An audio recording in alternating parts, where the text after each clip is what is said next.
Hola, muy buenas a todos. El día de hoy estaremos hablando del useEffectHook.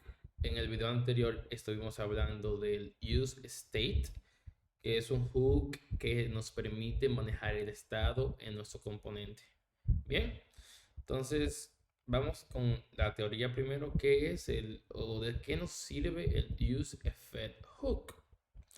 El useEffectHook nos va a permitir correr código en diferentes etapas. Por ejemplo, nos va a permitir correr código cuando se monta un componente. También nos va a permitir correr código cuando cambie alguna de nuestras dependencias. Ya más adelante te voy a explicar a qué me refiero con dependencias. Eh, Tenlo ahí en cuenta. Entonces, en el video anterior vimos que hicimos este ejemplo con useState, que es simplemente aumenta el valor de value cada vez que le doy clic a más y decrementa el valor de value cuando le doy a menos. Bastante simple, ¿no? Ok, vamos a comenzar con el primer ejemplo: cómo utilizamos el useEffectHook para correr el código cuando se monta el componente. Simple. Primero importamos el useEffect. Recuerda que el useEffect es simplemente una función. Recuerda que todos los hooks son funciones. Bien. Entonces, esta función tiene dos parámetros, que primero es el código que vamos a correr, y el segundo es el array de dependencias. Esto te voy a explicar ahora. Pero ten en cuenta que aquí así es que se declara el hook. Bien. Entonces, para que veas que está funcionando, vamos a ver, vamos a hacer un console log.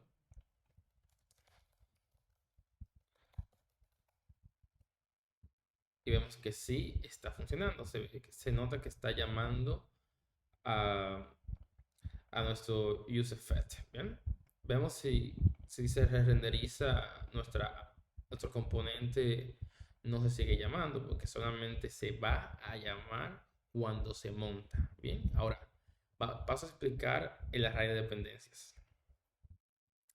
Esto que tú ves acá, el segundo parámetro de nuestro useEffect, es el array de dependencias. Esto nos va a permitir correr este código eh, cuando cambie algo dentro del array de dependencia. Un array de dependencia es decir, para que me entiendas, quiero que corra el código cuando cambie alguna variable. ¿Y qué variable es? Por ejemplo, en el array de dependencias tenemos value. Yo quiero que el useEffect se ejecute cada vez que cambie la variable value. Es una de nuestras dependencias del useEffect. Este useEffect depende de ese valor. Bien, simple y sencillo. Vamos a probarlo. Hagamos la página. Obviamente se corre desde que inicie, o sea, desde que se monta el componente se corre. Y ahora también se va a correr este useEffect cuando cambie el valor de value. Vamos a ver. Pero vamos a cambiar el nombre. Vamos a poner value has changed. El valor ha cambiado. Vamos a ver. Aquí lo tenemos, funcionando perfectamente.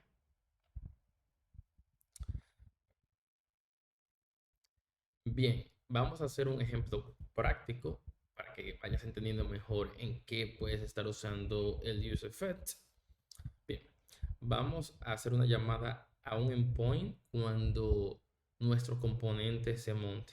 Bien, para eso voy a utilizar esta API gratuita, que es simplemente una actividad. Es una API que te devuelve una actividad.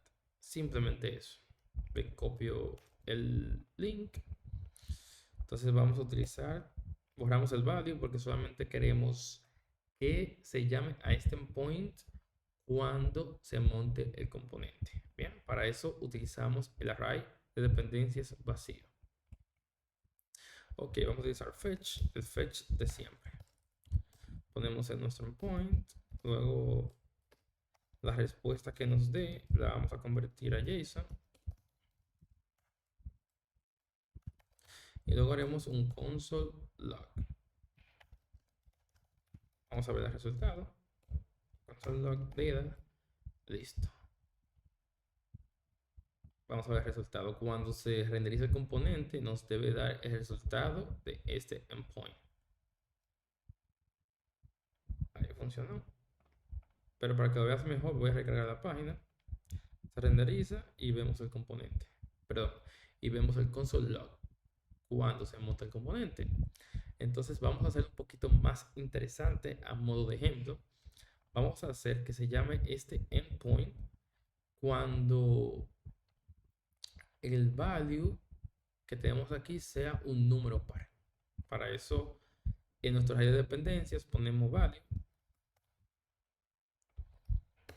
y simplemente ponemos un if si el valor es igual, perdón, si el valor mod 2 igual 0, entonces llama a este point. Es simplemente que si el residuo de esta división nos da 0, entonces es par. O sea, algo básico. Bien. Ahí debe funcionar. Vamos a ver. Principio perfecto. Vamos a ver. Y también otra condición y value no es igual a 0. Para que no nos haga ese fetch al inicio. Bien. 1 no lo hace. 2 sí se llama. ¿Viste ahí? 3 no se llama. 4 sí se llama. Es simple lo que está pasando aquí. Cada vez que se cambia el valor de value, entra el useFed. Cuando entra el useFed, evalúa esta condición, que es si el número es par. Si es par, entra el fetch y hace el console log. Simple como eso. Bien, ahora vamos a ver el cleanout function en el useFed. Es sencillo. Mayormente usaremos el cleanout function cuando queremos evitar algunos escapes de memoria, etcétera. Bien, ¿cómo usamos esto? Simplemente hacemos un return.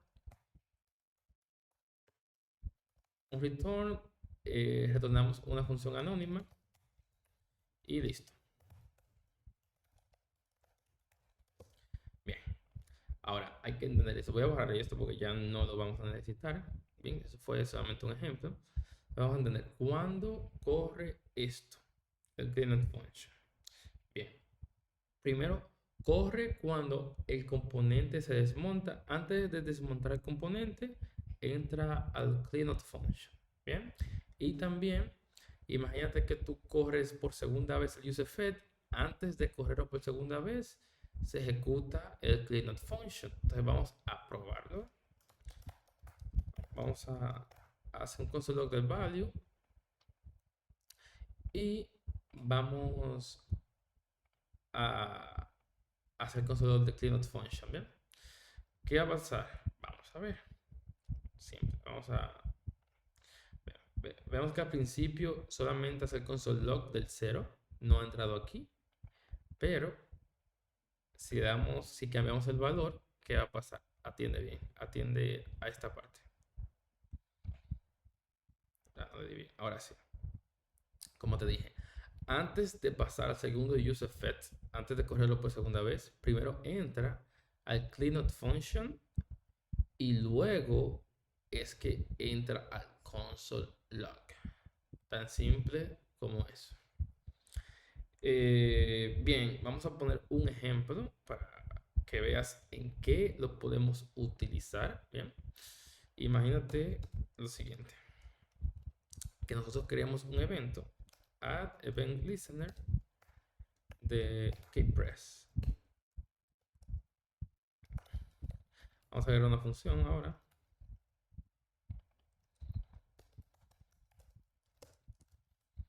Damos la función y vamos a ver si simplemente se KPress. Bien, se agregó este event listener, pero ¿qué pasa? cuando agregamos el event listener hay que poner también, hay que removerlo. Por ejemplo, cuando yo ejecute el value, no podemos tener el keyPress. Te voy a poner un ejemplo. Si no removemos el evento, se van a crear muchos eventos cada vez que cambie el value. Vamos a ver, para que veas el ejemplo bien. Por ejemplo, si hago una tecla, keyPress. Bien, perfecto.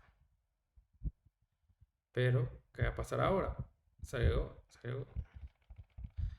Vamos a ver cuánto keyPress hace.